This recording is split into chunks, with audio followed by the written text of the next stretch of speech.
I'm very glad to be joined today on Bad Faith Podcast for the first time somehow by Huffington Post senior politics reporter Daniel Marans. Welcome to the show. Great to be here. So you have historically been on the left beat at HuffPo, although you were just telling me that over recent months or years, you've drifted a little bit away from having such an exclusive focus. And I was joking with you, is this because of the left being dead, or is this because of something external to the fate of left politics in the United States? Well, look, I don't want to over put too much significance on it in terms of what it means about the left. I have wanted to diversify my focus and cover just general elections and even Republican Party dynamics in greater depth. And of course, we're a lean team and we get leaner seemingly every year at HuffPost. And so just having people who can cover elections writ large is super important. But I would say that maybe in terms of things that excited me, it was newer, it was fresher in the aftermath of the 2016 election. I think, as you well remember, since you and I were on some of those same reporting trips, when when sort of the dust was still clearing from the 2016 election, there was a real sense that the Bernie wing of the party had at least some lessons for the establishment to take away. There was, of course, that knockdown, drag out fight in the DNC chairs race where particularly Obama sort of intervened to stop the left, but then a series of victories and all of the energy behind Democratic Socialists of America, and of course organizations like Justice Democrats, which really was the little engine that could, and on a shoestring operation, engineered AOC's win. I think single-handedly was the single most important organization in Jamal Bowman's win, was the single most important organization in Cori Bush's win for sure, and was part of an ensemble, but a very important one in Summer Lee's win, and then had this sort of broader group of people to whom it claimed affiliation that ranges from Pramila Jayapal and Ro Khanna on the one hand, maybe in the more mainstream side, to of course Ilhan Omar, Rashida Tlaib, and Ayanna Pressley, who were abetted by Justice Democrats, but probably also had more important players as well in those races. So take us back for those who aren't familiar with the origin story of Justice Democrats. Who was involved? What was the impetus for it coming to be? And where did it start? With whom did it start in terms of candidate choice? Yeah, that's actually a really interesting story, and it's something I didn't fully get into in my piece about the recent financial troubles, but it was these were sort of unique alumni from the 2016 Bernie campaign. There was Shoykat Chakrabarty, who is a very successful tech entrepreneur who kind of caught the Bernie bug, and Corbin Trent, who was a food truck entrepreneur who also caught the Bernie bug, Zach Exley, who is now sort of doing policy work and I think had maybe been more active in progressive circles prior to that. And they teamed up with actually Cenk Uygur from the Young Turks, who made a big announcement, a big appeal for this idea on his network. There had been an earlier iteration, an earlier project that some of the same folks, but also other people had started called Brand New Congress, which actually had the idea to run primary challengers in even in Republican primaries as well. The idea being that there could be important differences and more populist Republican candidates in places where Democrats really didn't have a shot of winning. I think that some of the ability to raise money and coordinate on that organization was hampered by the distaste that many progressive donors and activists had about the idea of working with people who were, let's say, anti-abortion. That is a real thing. And ultimately, I mean, originally they had this enormous slate of candidates. They had an enormous staff, and they were really just doing it on the fly, creating their own email list, harnessing that Bernie energy in the immediate aftermath of the November 2016 general election, and putting out call outs for people to nominate candidates who would specifically primary people. And of course, their great success story was Alexandria Ocasio-Cortez. By the end of that primary, they had really embedded with her and were sort of pulling out of other races and cutting off people from other money. At that point, they did not have a super PAC. So there was no unlimited spending. This was essentially an organization that would come in and serve as the bones and infrastructure of your campaign, develop a plan, try to execute it with an army of volunteers, all on a very much a sort of a shoestring budget.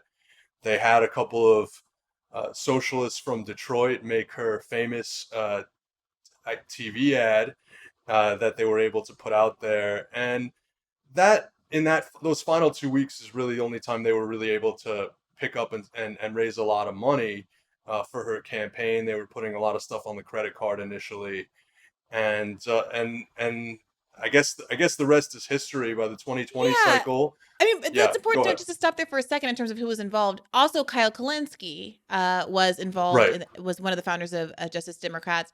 And I think it's important to note, precisely because this was initially an effort that was substantially driven by people in the left media sphere. You had Cenk Uygur from Young Turks, you have Kyle Kulinski, aka Secular Talk, people with very large online audiences who had been in the space longer than pretty much anybody else in terms of BreadTube, as it's called.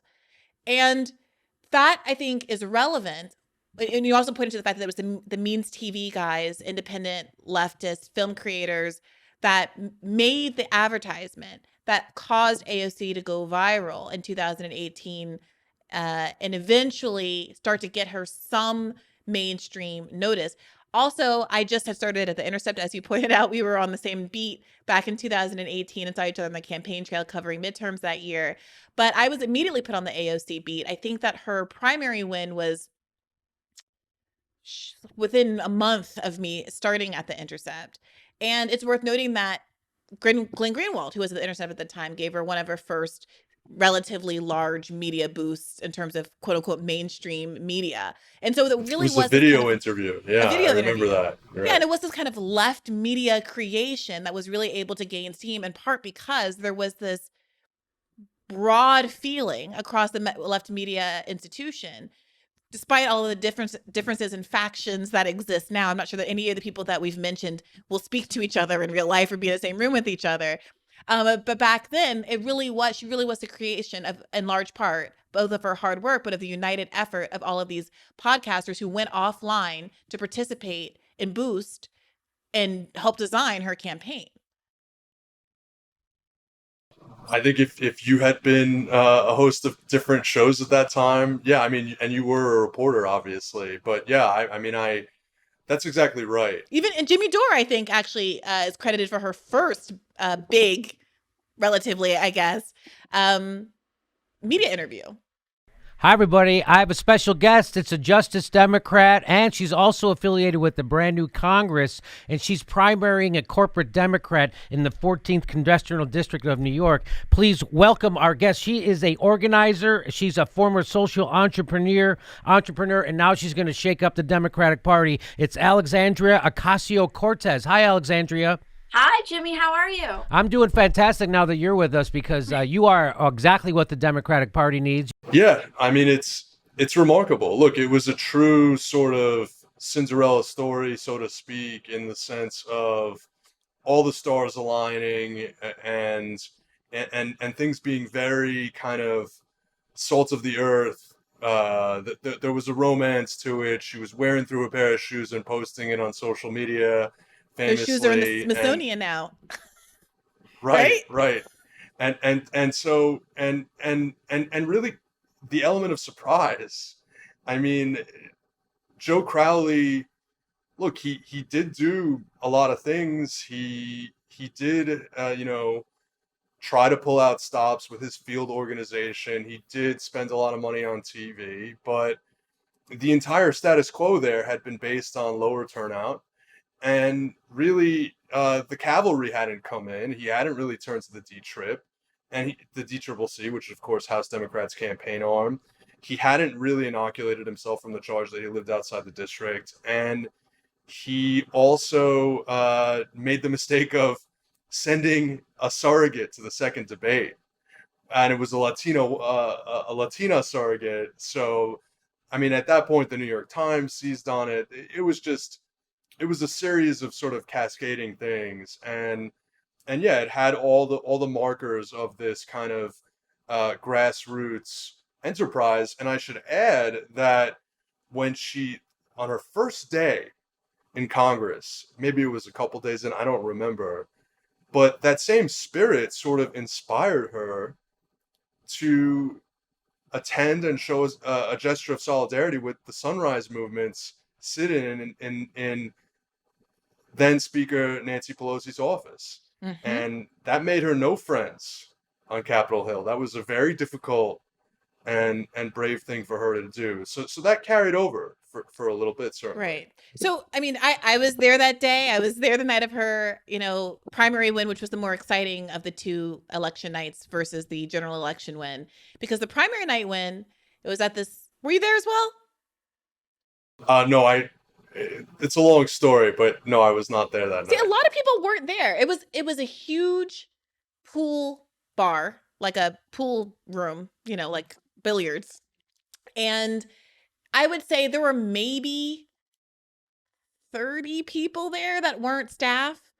Chapo was there at a little table. Ryan Graham had sent me up with another Intercept staffer. It took forever to get up there on the train. It was in the Bronx. And it was empty literally until the results came in. And within, I'd say, 30 minutes of her realizing that she'd won or was about to win, the place became packed wall to wall. Cynthia Nixon suddenly was standing behind me.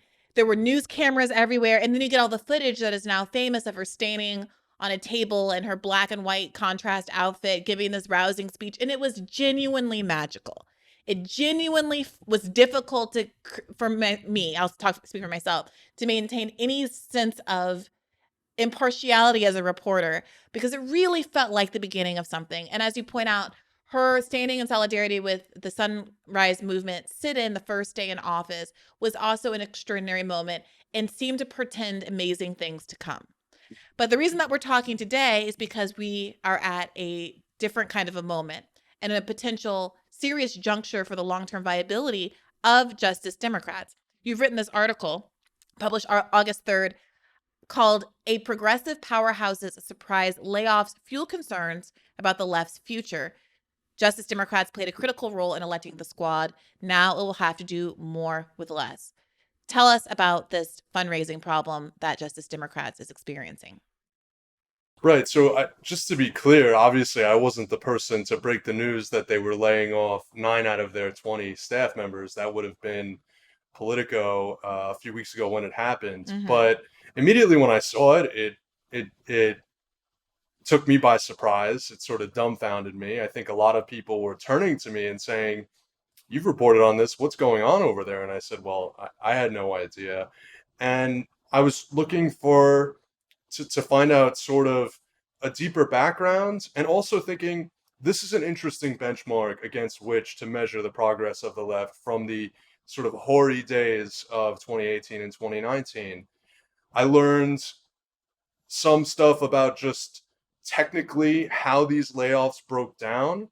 The key part of that being that 7 out of 9 of these people were employed by the political nonprofit arm, Organized for Justice, which was doing the less election-related work. It was lobbying on Capitol Hill. It was training organizers in their movement school, and perhaps a bit more controversially, producing a podcast called Block Party and BLOC. And so the vast majority of the layoffs were on that side of the organization. Mm-hmm. This was a part of the organization that the group had already sort of tapped for 300 grand and then another 70 grand this year. The 300 grand was to essentially help them fund a super PAC advertising blitz in support of Summer Lee as all of that APAC money was coming in against her. And again, that's the now progressive congresswoman, the then progressive state rep and congressional candidate in the Pittsburgh area.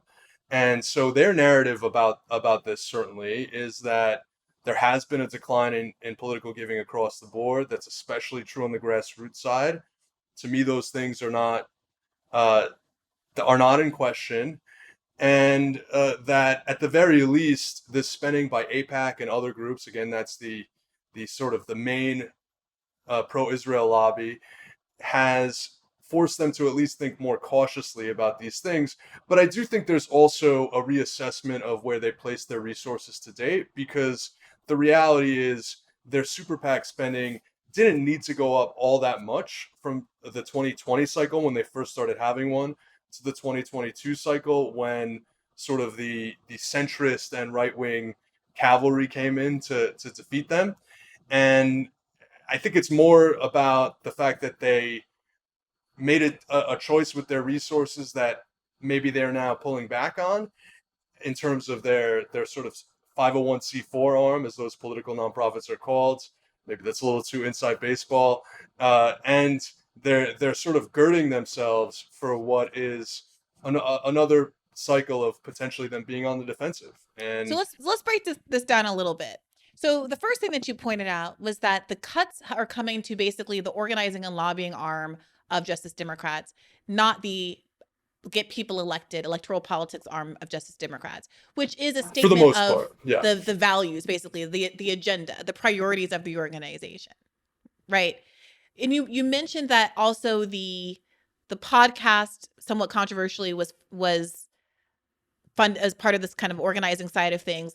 What was controversial about the podcast? The fact of it being a podcast, or the fact of it not being a good use of money because people weren't listening to it? So I didn't get into this in the piece, and this is sort of from the cutting room floor, and there are a lot of people who still were very reluctant to speak about their exact feelings on this topic and on any topic. You know, there's a lot of wagon circling that happens anytime you try to do some report critically from within the movement, proverbially. And that's true of any slice of the political spectrum, but it has an extra punch usually when people still see themselves as loyal to a quote movement.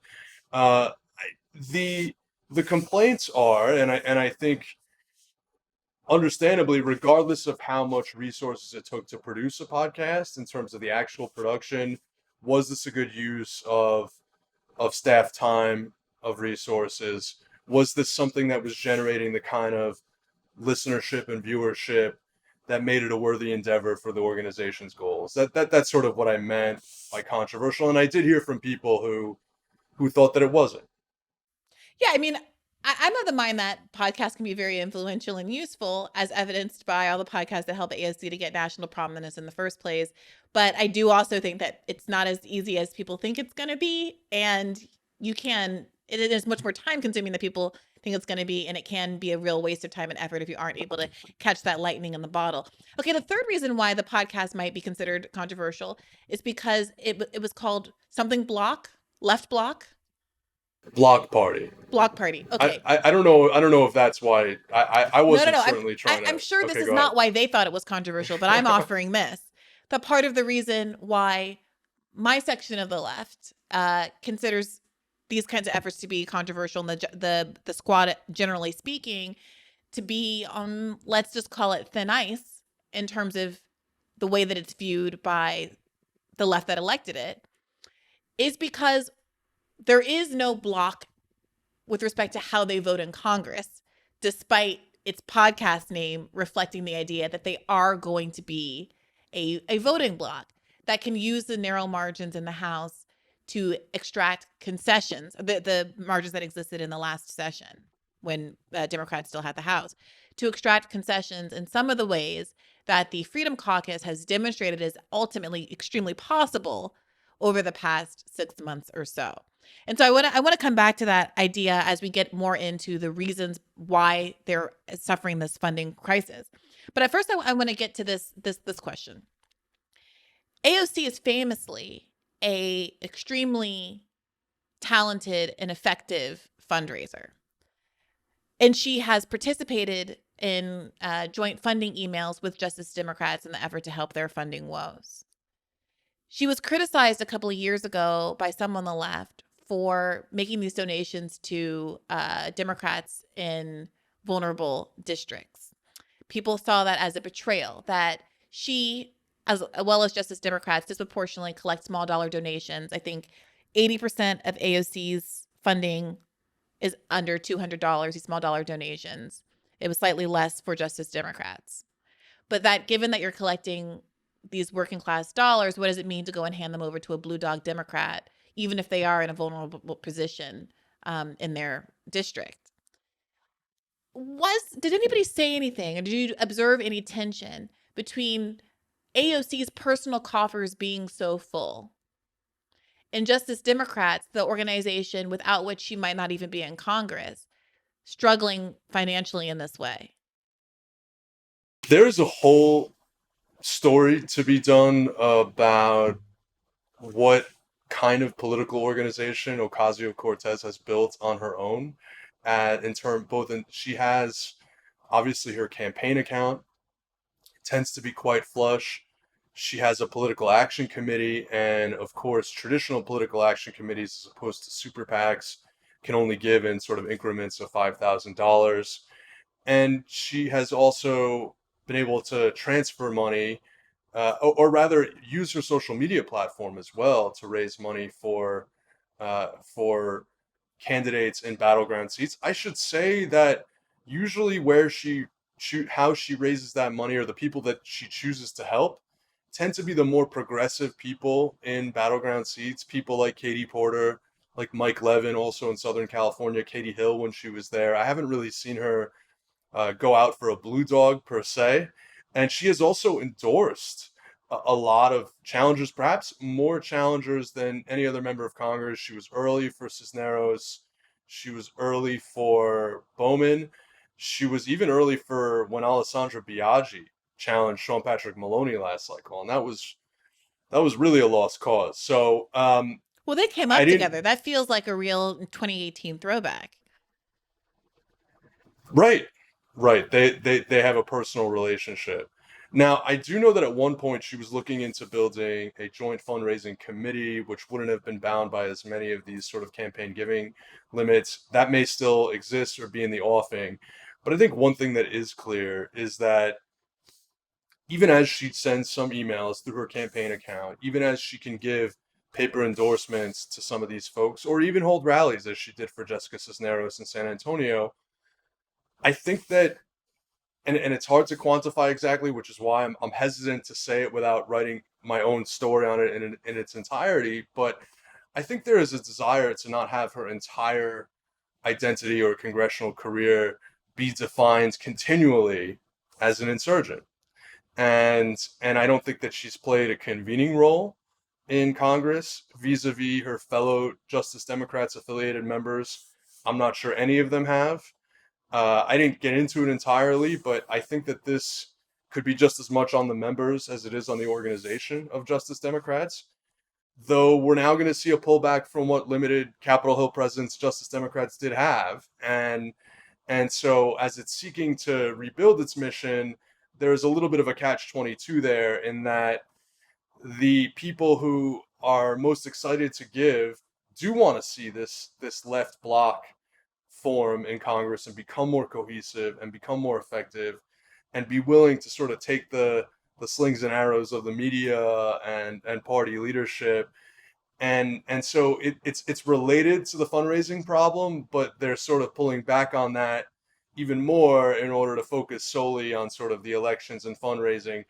And I think that could be a challenge. It's like, why is it so important to keep Jamal Bowman there? Now, I could make a case for that, but I think for some people, because that's going to be a big deal this coming cycle. Yeah, that is the question. That is the question. And you do get to that in your article, and we're going to move there just in a second. I do want to just be specific about what I was referencing before with AOC's donation. This is from a political article from 2001, April of 2001, titled "Vulnerable Dems Fret After Getting a Shock, AOC's Campaign Cash."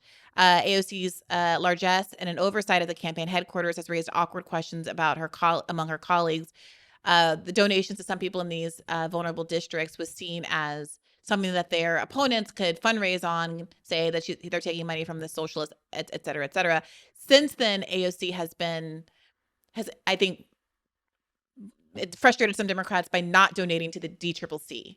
but has cleaned up that particular mistake. But She has I believe that never was- paid dues, to Yeah. my knowledge, to the DCCC, which is specifically for the reason you're talking about, Yeah. that she would be worried.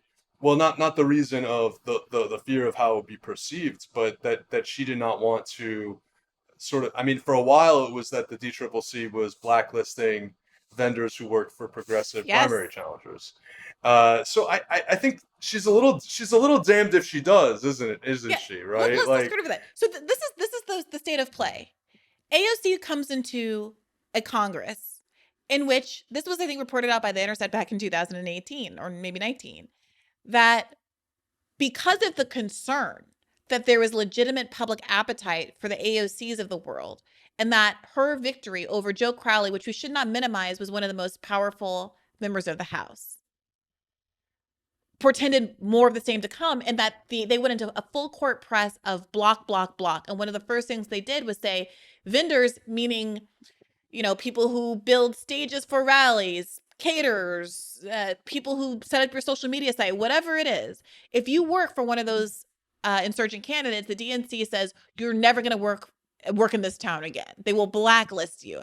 That's how serious the threat seemed to them at the time. right. In that context, plus the additional context, you alluded to this before with Summer Lee. Summer Lee is this progressive in Pennsylvania. Her race is looking pretty good until AIPAC dumps millions of dollars in the race and severely threatens her ability to win. She really eked it out just by the skin of her teeth.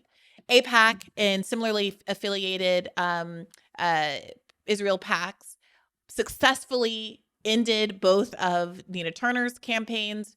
She was ahead in the polls until they did an enormous amount of spending there.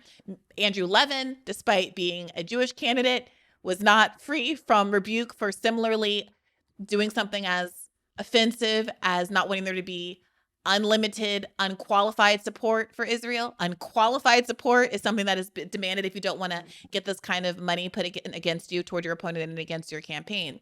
And so this is the environment, right? We're in the environment where the DNC has been openly hostile to progressive candidates. People like now House Minority Leader Hakeem Jeffries are part of this pro-Israel PAC that specifically goes after these progressives who have more sympathetic views toward the rights and interests of Palestinians. And yet, there is this positioning among so many squad members that seems to value the relationship with the Democratic Party, with Hakeem Jeffries, more than they do the community that was the online media community and the independent donor community that enabled their political existence in the first place. What's going There's a on lot there? there. I want to make sure that I get this. And by the way, Nina Turner and Andy Levin lost by 20 points, so that the factors there might be a little overdetermined. And Nina Turner certainly had her own issues, but yes, in all of these cases, She lost by the 4,000 votes in that first round, and polls showed her up significantly. I forget what it was, but like 20 or 30 points before. a couple months out. And there was also some finagling about changing the election date that gave them more time. I mean, there was a lot going on in Ohio in that first race. Yeah, we could. I encourage people to look at my post-mortem of the Nina Turner race and some of the strategic errors that she also made, while of course understanding that the pro-Israel money was a prerequisite for Chantel Brown. It was a prerequisite for her victory against Nina Turner. So I grant that it was necessary, but maybe not sufficient. I don't know. Anyway, regarding sort of the positioning of AOC and other squad members, despite maybe the unrequited love vis-a-vis House Democratic leadership, I think I would have to qualify a little bit, right?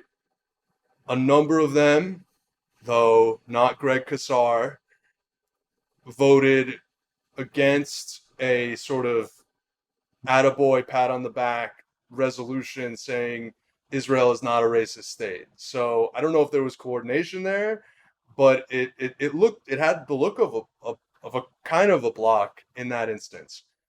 Go ahead. I'm sorry. There was, of course, a slightly larger progressive bloc that was initially holding up the bipartisan infrastructure bill There have been other instances where they have acted collectively on issues around the southern border. I'm recalling in the summer of Stick with 2019. the bipartisan infrastructure bill for a second. You said initially it seemed like there was a block, and then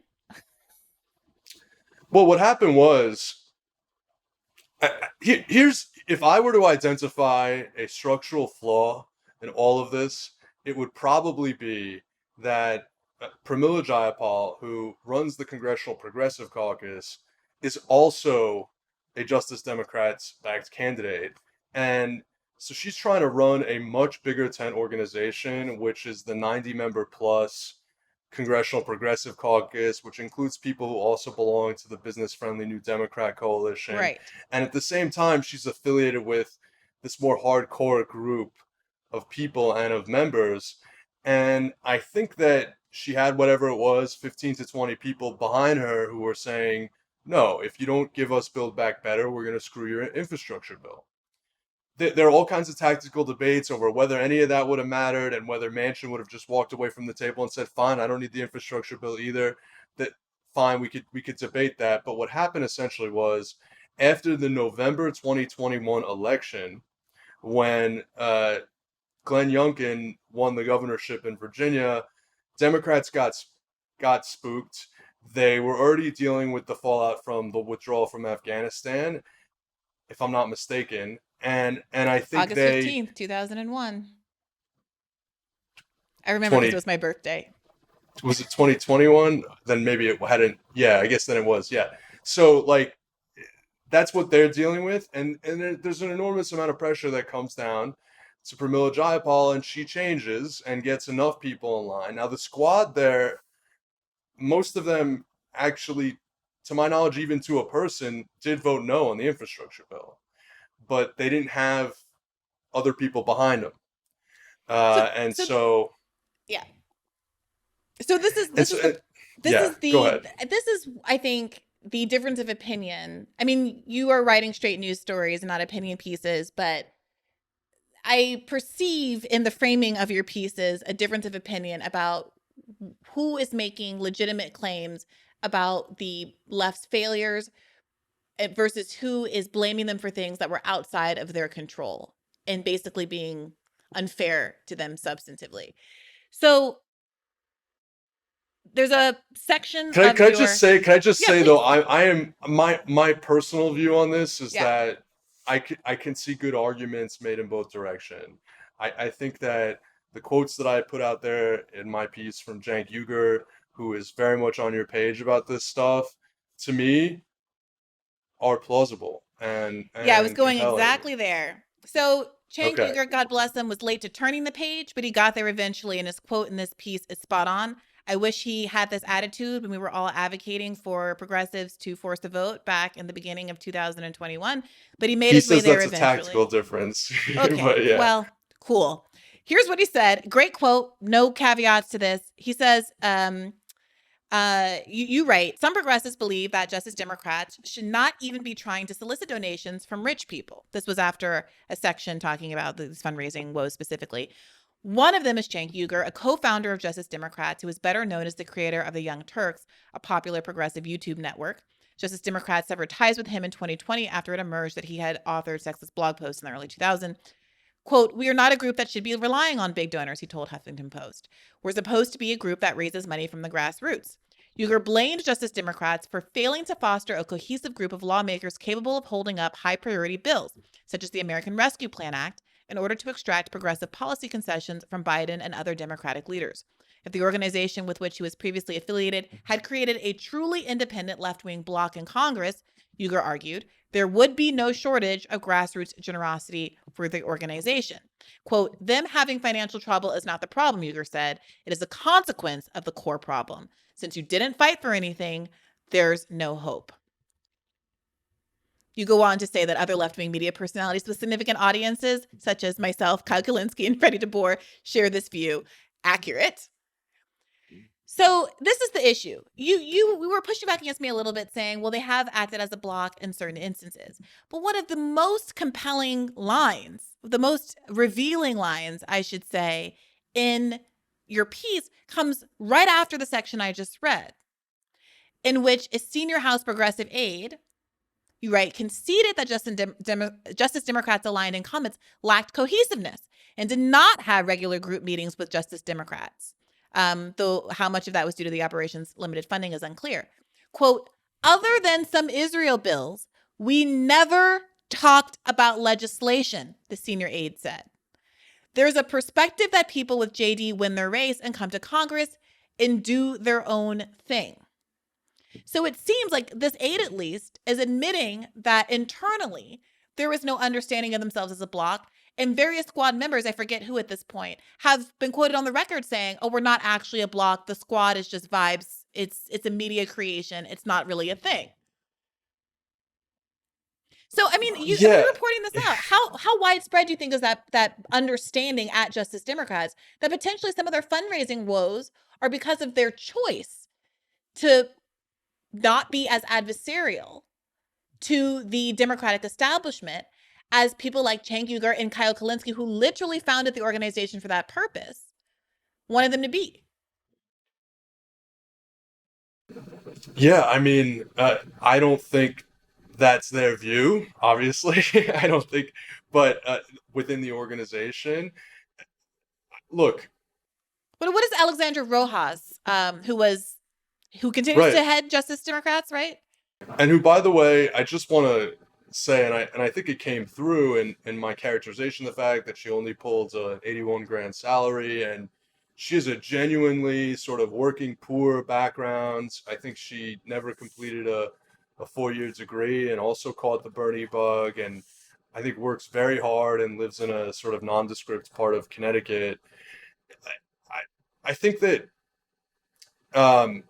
she would say they're not happy with everything that occurred, and I think they would probably also say that they don't live in a counterfactual world where they had put all of their money into Capitol Hill organizing, and maybe even then the members still didn't get together and do the thing, and at the same time, then they don't have the money to sort of protect incumbents. Now, I get it. I get the other argument, which is that there would be just a geyser of grassroots cash if they had maybe put all of their like enough resources early on into this sort of Capitol Hill organizing operation. But that's not even, I think, what people are saying. I don't think the argument is they should have put more money into organizing versus electoral politics. Some people might say that, but I think the more important argument is they should have put their mouth behind the values that they ran on, and then they would have had more money in their coffers to spread in the organizing arm or the electoral arm or wherever else they wanted to. But that the fundraising problem. So, for example, just if we were to play that out, that would be voicing deep disapproval of their only allies in Congress when the infrastructure bill goes through, let's say. Who are their allies in Congress? Who are the progressive allies in Congress? The people that they helped elect, whether, the squad.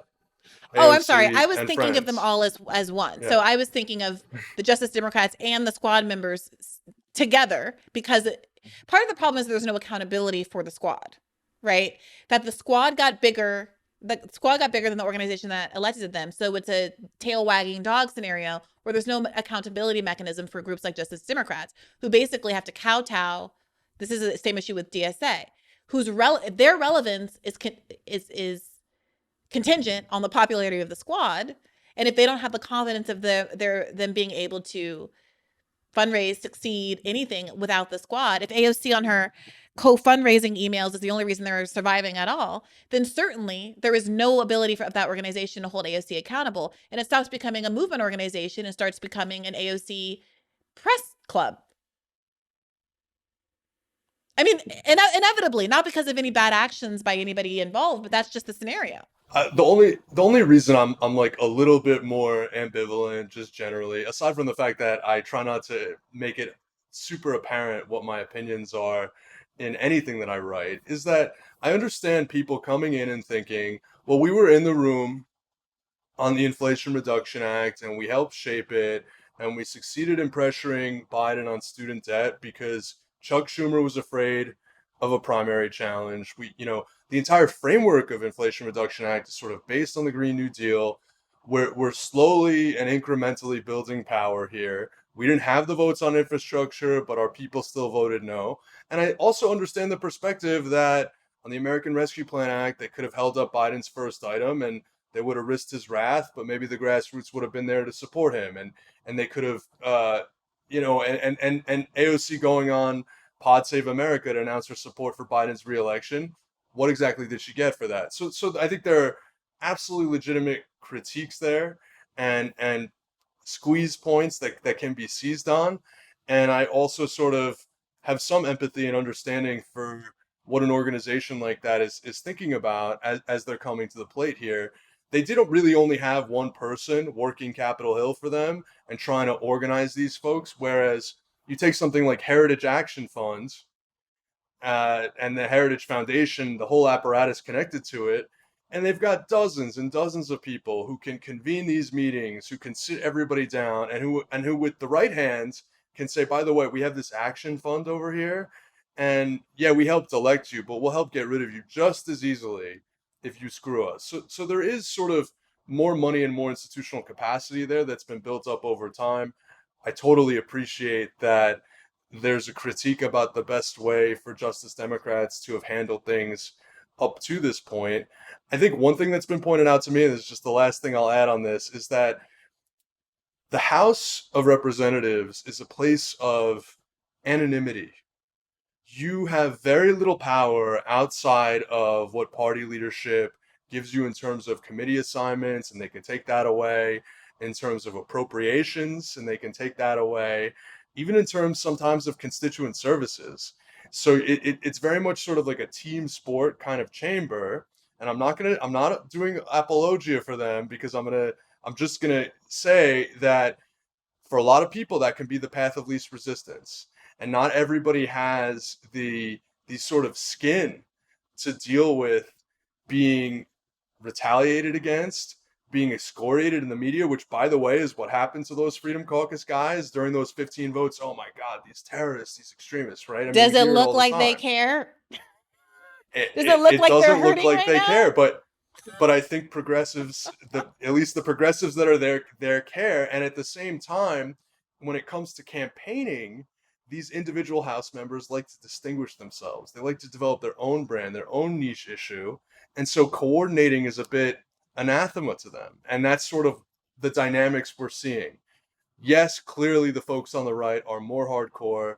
What the left will always tell you is the right is happier to walk away from the table, because if they get zero on their climate agenda or their economic agenda or their student debt agenda, they're happy because their whole point is to stop things and to whittle things down, whereas progressives are fighting for proactive. That's their argument. Yeah, that's But their I argument. And the generally argument agree. is fucking bankrupt for the following reason. Okay. If it were true that the things that progressives were fighting for were unpopular and would damn the interests of mainstream establishment Democrats, there would be an argument for mainstream establishment Democrats blaming the left for being outrageous and purist and XYZ and causing them to lose elections. The reality is that the core fight, the signature moment that many people on the left became disillusioned with the squad members, was over a policy so out of date and mainstream that it's almost insulting to be advocating for it right now. And that's the $15 minimum wage. A policy so mainstream that 60% of Trump-red Florida voters in the 2020 election voted for a $15 minimum wage. A number so out of step that it should be $25 minimum wage if it were keeping up with inflation. At a moment where we have gone the longest period of time in American history since the innovation of the minimum wage, since it being raised, since 2009. So the argument that is basically being made, if they walk away, okay, it's back to the status quo, whatever the Democratic Party wants.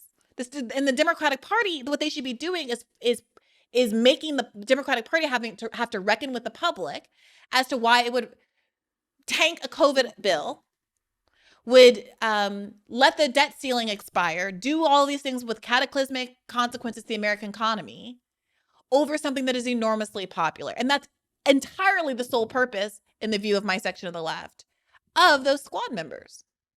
You talked about the path of least resistance. The path of least resistance, the left doesn't think the resistance should be taking the path of least resistance. Yeah, look, when I look at specifically, I mean, the infrastructure bill being a bit more complicated because there was Republican support for it, so they probably had the votes to pass it without them. Then they But should when I looked without when I them. looked at when I looked at the COVID relief bill, the American Rescue Plan Yeah. Act, and the fact that there were 8 Senate Democrats who did not want to put the $15 minimum wage in there, whether it would have been held up by the Senate parliamentarian, et cetera, and Biden probably had recourse on that too. But 8 Senate Democrats voted against even trying to include it. And because they didn't have to have an up-down bill on the thing that was going to save the economy. No Democrat in the House was prepared to sort of really form a block and try to force it in. Well, it was worse than that, Dan. It was reported out, I believe, by Politico, but it might not be Politico, that Pramila Jayapal, there was interest in forming a block in the House to over the $15 minimum wage, but that Pramila Jayapal explicitly whipped against it. Right. Yeah. Right. Yeah. That there is. Look, it's being able to take the heat from the press. It's being able to take the heat from the president in your own party, from the leadership in Congress who could run people against you, who could do all of that stuff. But it's also something else. It's interpersonal. And I don't think we can understate how big of a factor that is, specifically with AOC. I happen to know, having spoken to her, she became, years ago already, but she became an overnight sensation. She can't even go to the grocery store without getting mobbed. She lives in an apartment with security when she's in DC. People have gone after, we know, her now fiance. And I think there is an exhaustion there in terms of, if I'm going to deal with this, and this, do I really want to have all my colleagues hating me and sneering at me? That's just a very difficult thing. I am not justifying. I am just saying that's my theory. The expression that I just made was because she is already getting beaten up by both sides because she's chosen to lie in a dog bed with fleas. She has gone out of her way, all of them, when the McCarthy speaker fight was happening, went out of their way to make obsequious complimentary comments about Hakeem Jeffries, who's made it his life goal to kick them all out of office, saying we stand behind our speaker. We would never threaten the standing of our speaker. And at the same time that he's literally punching them in the face and trying to ruin their careers. And so if you're worried about getting it from both sides and the antagonism from the left, try allying with the people, I would say humbly, with the people that put you into office. Because the only warm embrace you're ever going to get is from the people who you are fighting for, ostensibly. The people who put you there, the people who are genuinely, substantively, ideologically, and politically aligned with you.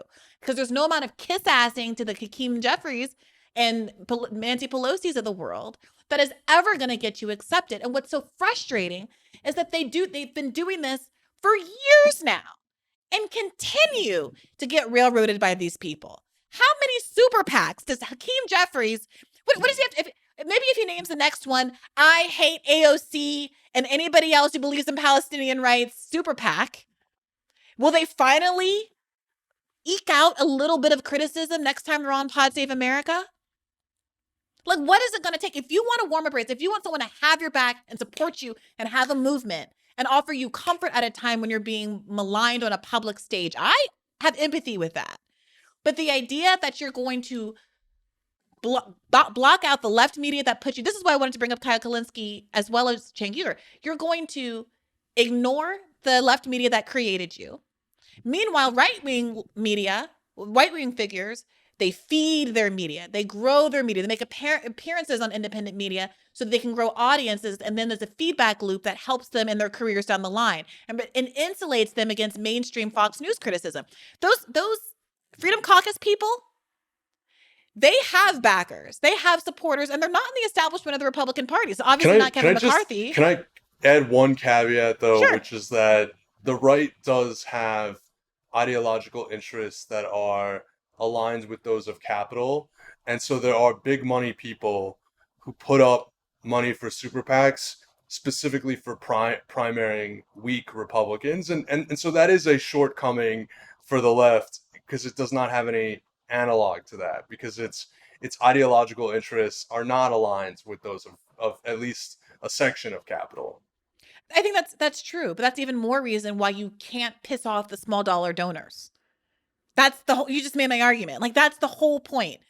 Unless you want to really sell out and actually sell out. What if I were to make an argument Sure. that the left, that the activist left hasn't proven that it will truly be able to carry someone in that situation? We don't know. We'll never know, because this was our test case. AOC was our first. The squad was the innovation. And we were all willing to see it play out. And then when they started making other kind of decisions, I can't speak for everyone on the left, but I can speak for myself. I was moderate in my criticisms in a way that got me a lot of flack within my own community for a long time. I gave them the benefit of the doubt for a long time. This is me. You know, you were there, Dan. My career as a journalist was weirdly largely bound up with AOC's ascendancy. I was on the midterm beat. I was on the AOC beat. That's why I was hired. That was what I was hired to cover. My last journalistic obligation before leaving for the Bernie campaign was to interview AOC at South by Southwest, which that year was the most attended event at South by. And I sat there, I look back at that video, I can barely even stomach it because I'm gushing like a schoolgirl. We all adored her. Right? It was all the promise in the world. And that was a packed room full of normie lib Dems who were there to, see Elizabeth Warren and Anand Girardin speak or whatever. But who wanted to show up here because they thought, wow, the poise of this woman, the beauty of this woman, the intellect of this woman, the courage of this woman is making me look at a Bernie Sanders style of politics in a way that Bernie Sanders, God bless him, with his curmudgeonly old self, couldn't make them see. And the potential of that, the power of that, the danger of that to the Democratic establishment was powerful. You could feel it. And then what happened? But has there been no progress? Has there been no moving of the sort of the mainstream? Has there been no sort of, from a left perspective, positive outcomes to this sort of primary threat? How do you mean? What's the positive, specifically in the realm of electoral politics, or generally speaking, our political? In terms of policy, like, look, I look at where Barack Obama was in 2009 and 10. He had Larry Summers and Tim Geithner. It was the old Clintonian neoliberal consensus. It was, we're worried about deficits. We're gonna sort of undershoot on the stimulus. The ACA kicking and screaming. They had to drag all these Democrats, and it was with 60 votes in the Senate. Here Biden is with a 50-50 split and a 5-vote edge in the House, and he gets this, admittedly short-lived expansion of the child tax credit, but he's done all this reshoring of manufacturing with some favorable rules for unions, and his federal agencies are doing great things for unions, and they're cracking down on monopolies in the antitrust sector. And even the Inflation Reduction Act has some hidden Easter eggs, like empowering the Department of Health and Human Services to negotiate for the first time ever lower prescription drug prices. This was like the holy grail ever since George Bush created Medicare Part D. So that's and a lot of that stuff you can point to in the attempt to cancel student debt. You can certainly student debt and the climate stuff. You can really point to lefty pressure. How much did you have student debt, Dan? You're gonna put me on the spot about that? No, I don't currently have student debt. Did you at one point have any? Do you know anybody with student debt? Yes. How much of their student debt got canceled by Joe Biden? Because I'll tell you, $0 of mine did. Well, I specifically said attempted.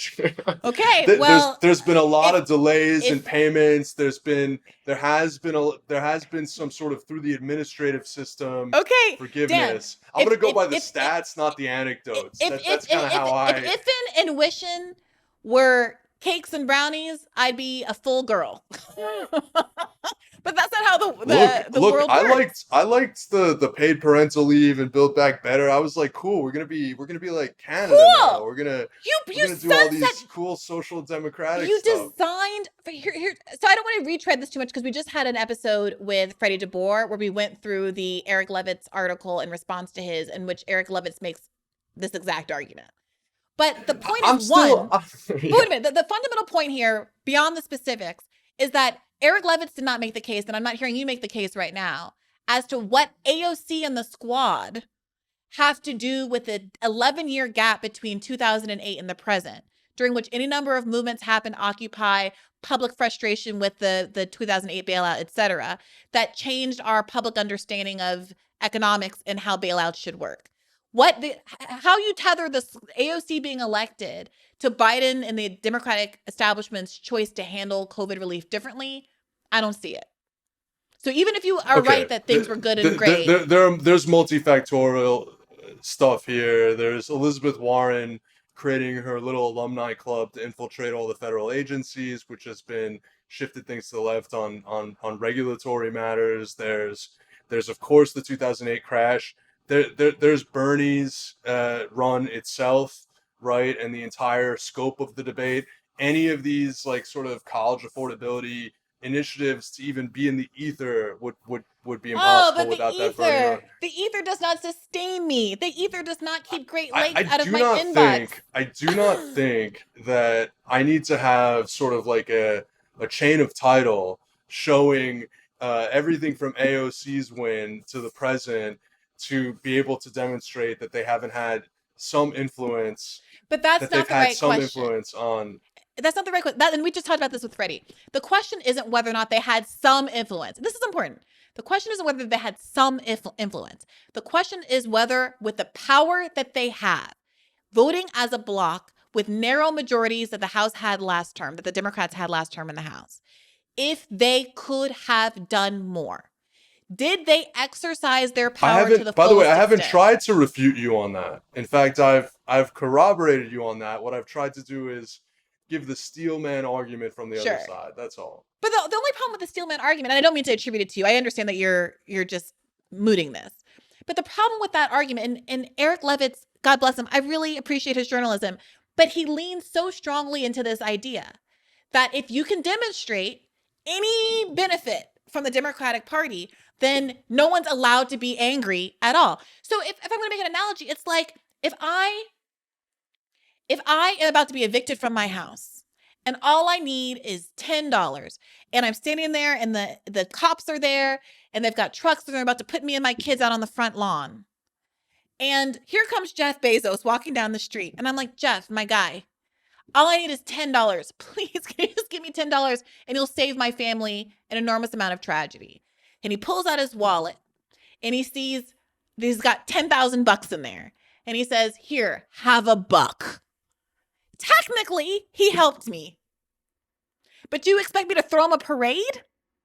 The problem is that the left has been doing some very hard work, and Freddie in his article outlined very well specific instances that demonstrate that they could have asked for more and gotten more. And this whole year with the Freedom Caucus and their antics have demonstrated that that is true.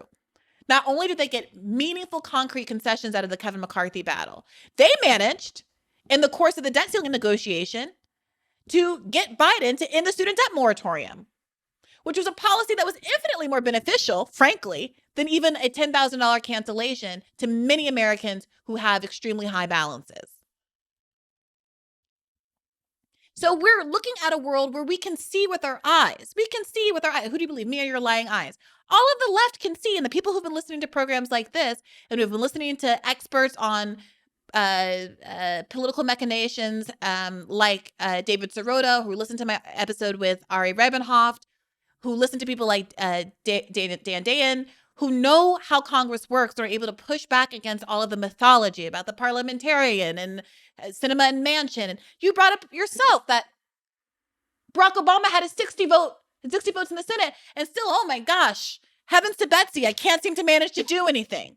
But also, we can't get rid of the filibuster. But also, we're not going to exploit must-pass bills, budget reconciliation bills that only need 51 votes either. At a I certain totally point, you run out of agree that excuses. specifically on the American Rescue Plan Act and a handful of other squeeze points, there was not an adequate effort to form a block. And you've got squad members who aren't just looking over their shoulder at Pelosi and Biden, but also Pramila Jayapal. I completely agree with that. I completely agree that they made a decision or what have you to not try to band together to challenge the speakership of Pelosi or of Jeffries or to leverage their potential endorsement to Biden. And so I I yeah, I think that those things are accurate. I tried to represent their arguments for not doing that or what have you, and tried to make a moderate claim about what they might have achieved. I do think that, for example, the Green New Deal emphasis on investment over sort of a cap and trade type regulatory and tax system really did inspire kind of the framework that the climate bill ultimately took in the IRA. So, All right. Well, good luck, because per your reporting, the Sunrise Movement had to lay off 35% of their staff last April because of fundraising issues. Hey, who am I to say? It may or may not have to do with the perception that they were too complimentary and supportive of Biden in the 2020 election, that they went from giving him an F to saying that you got to vote for Biden because it's the last bulwark against climate tragedy, getting a seat at the table in a way that many on the left felt like compromised their adversarial agenda and of the approach that they and AOC took on the first day of her day in office.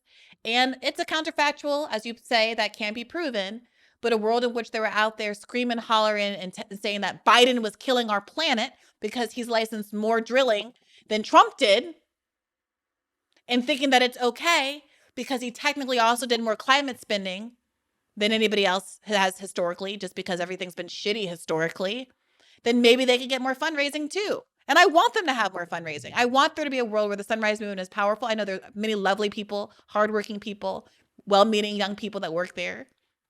And the same with Justice Democrats. I think I've met Alex Rojas, and she seems sincere and hardworking. But this to me, I'm offering, I guess, to you my view of what this fundamental issue is. And you gave voice to this through the Cenk Uygur section of your piece. But to me, there's just no ambiguity about what the problem is here. Because I talk every day to an audience of thousands of people who would love to feel incentivized to give to these people again, but who just cannot stomach it. well, I'm duly chastened. Well, it's not you. I mean, I do think that there are, I mean, to get into the Sunrise stuff, like that would be its own other story. I mean, there are like sort of boring tactical decisions that a lot of these groups also made that don't just have to do with how to approach Biden and the Democratic Party.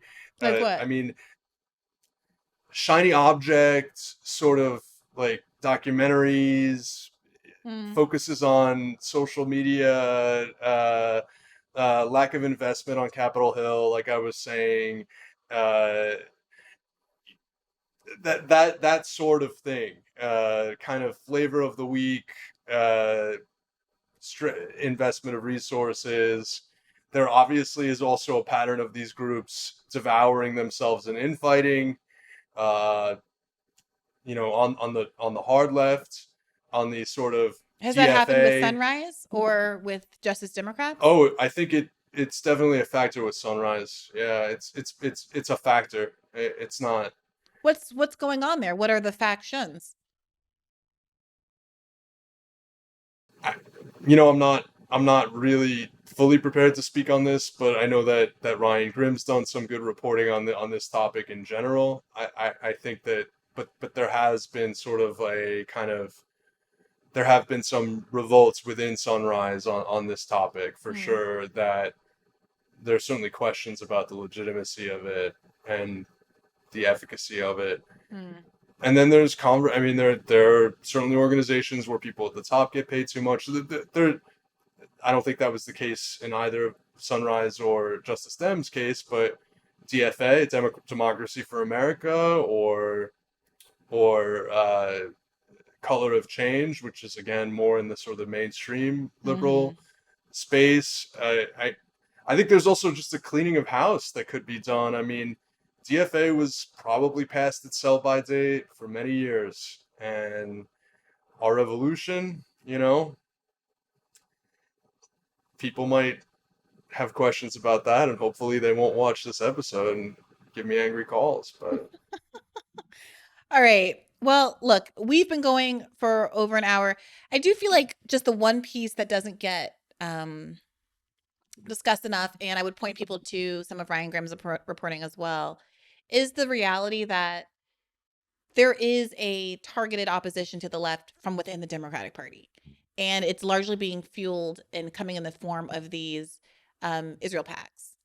And it's perhaps not a coincidence that the one most obvious tension point between AOC and the Democratic establishment was the day that Nancy Pelosi made her cry on the House floor over her Iron Dome vote. And I've said this before on this podcast, but there is a world where AOC doesn't eat shit and vote present and protect Nancy Pelosi in her silence, but instead comes to the media and tell us whatever the hell that woman said to her that ended up pressuring her into changing her vote and literally crying in front of the American public. And then that scenario, I think that's an archetypal example of how I think many people on the left would have loved to come to her defense and to protect her and to buoy her in that moment and to make her feel like whatever she's going to lose as a consequence of going against Nancy Pelosi, we're there to fill in. Because the reality is, like, that is the battle that's going to play out over and over and over again. There is so much money that can be deployed to ruin progressives' lives from that lobby in particular, from DMFI, and the relationship between the leadership in the House and those groups is plain as day. Hakeem Jeffries is Mr. Israel is the sixth borough of New York. That's a quote. And until you deal with that fundamental issue, the idea of trying to make bedfellows and make inways and donate and raise money from these people in the Democratic Party, it's so obviously a fool's errand. And it's honestly tragic to watch it go down. As someone who was literally there with a front seat to her rise and who hashtag Tyra Banks was rooting for her. yeah, look, I mean, I do know in pretty good detail exactly how the sort of right-leaning Israel lobby functions, and they do seem to have, now that they've actually, I mean, what's really interesting is that until the 2022 election, they didn't even feel the need to, AIPAC at least, did not feel the need to endorse candidates or have a super PAC. So effective was just their ability to bundle money, and also their sort of lobbying operation and how entrenched that was. I think that, again, it's very difficult if you're a member of Congress to hear the grassroots left saying, oh, we're going to have your back on this issue that, candidly, unlike the minimum wage and Medicare for all, only a small percentage of Americans feel very strongly about one way or another, when the checks on the other side are so overwhelming. And also the grassroots sentiment. I mean, if AOC ever tried to run citywide in New York or statewide, it would be a huge issue and a huge rallying point. Then they shouldn't be in the against Democratic her. Party. That's the feeling of the left. What were the polls like in 2016 when Bernie Sanders started running his mouth off about Medicare for all? Do we remember that a minority of Americans supported Medicare for all? But then he started talking about it and making sense and confronting Hillary Clinton at debates. And what do you know? See, that's one where I really don't think those two issues are analogous. Why not? Unfortunately, because healthcare affects every American, and the human rights of a group of people in an occupied, I kind of agree, but country are different. This is a kind of twisted, but I don't think the framing is a human rights framing. The framing is the framing that the Freedom Caucus Republicans understand very well, which is, why should we be spending billions of dollars in aid around the world when domestically Americans are struggling like they are? Trump opened up with this line, why are we paying for Europe's wars? Why are we funding NATO? This long before Ukraine. He was making this argument back in 2016. Why are we responsible why are we paying? Why is our military 10 times or as big as the next 10 militaries altogether? And we're spending so much on our defense budget and they get to have healthcare. That's the line. Israelis get universal healthcare. We don't. That's the line. You're welcome, AOC. Free comms. Do you ever you've had an audience with these squad members much more so than members of the left media.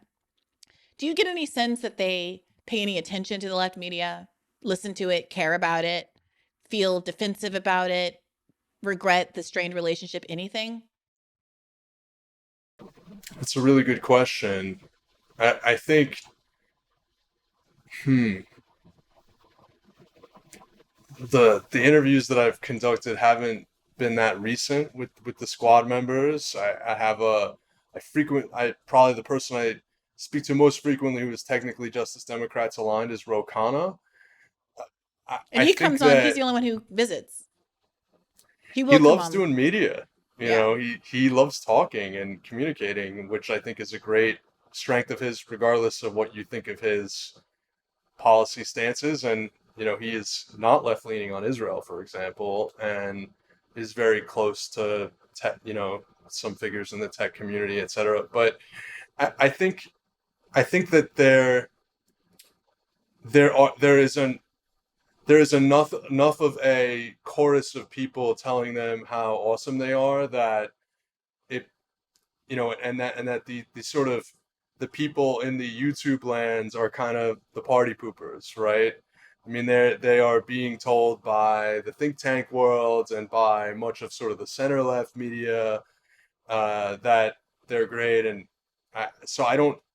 I'm not sure how much of an impact it has. It may embitter them a little bit. You know, we did see one thing, which was, I think initially Rashida Tlaib had said that she wasn't supportive of BDS.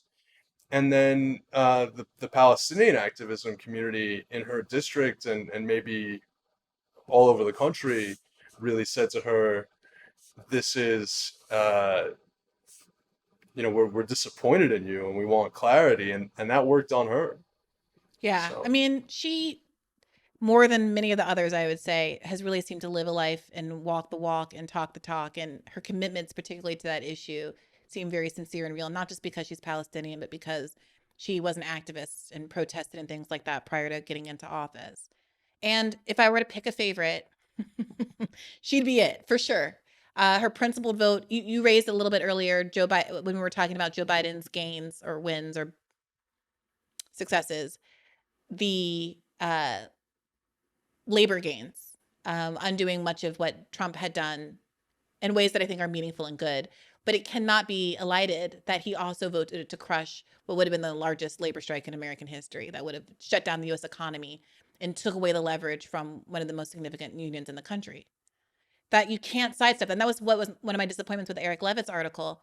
Fine, say you think Biden did X, Y, and Z, but actually address what Freddie brought up. What Freddie brought up was the railroad strike. Freddie brought up the $15 minimum wage. Eric did talk about the $15 minimum wage, but he seemed not to understand the argument about the reconciliation bill of it all and the fact that you only needed the 51 votes. And he was talking about the filibuster. And I was like, do you not understand? Then if you don't understand, you need to be listening to more left podcasts. You need to be listening to The Lever. You need to be listening to whatever it is, Bad Faith, obviously. But there's no excuse at this point for not understanding. I do really appreciate you, Daniel, because you very clearly have an interest in what I would call the real left is saying, and you reflect our points of view in your pieces. So thank you for writing this. People should go and check it out in HuffPost.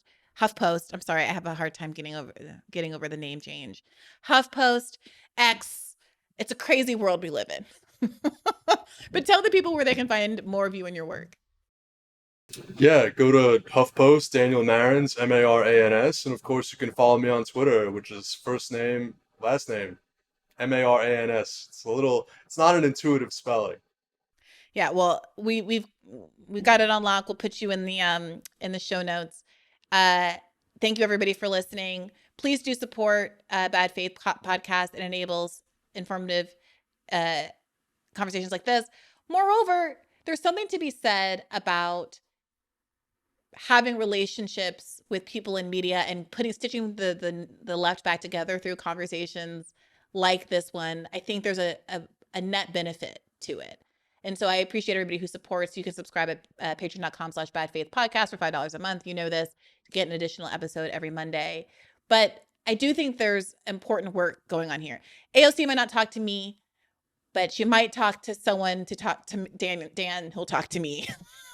She might listen to something because Dan is on it, where she might have given up on me a long time ago. And I hope that some of those people really do listen to these kind of conversations and understand that the goal is not to tear them down. The goal is for us to unite together and rise up together. All right. Thanks, Dan. Keep the faith. Thank you. Hey, YouTube. Thanks for watching. Just a reminder that this is a podcast. You can catch an extra premium episode every Monday for $5 a month at patreon.com/badfaithpodcast. That's patreon.com/badfaithpodcast for $5 a month, an extra episode every week. Additionally, please do consider liking this video, subscribing to this channel. It helps us out. It helps independent media beat the algorithm. We appreciate you. And as always, keep the faith.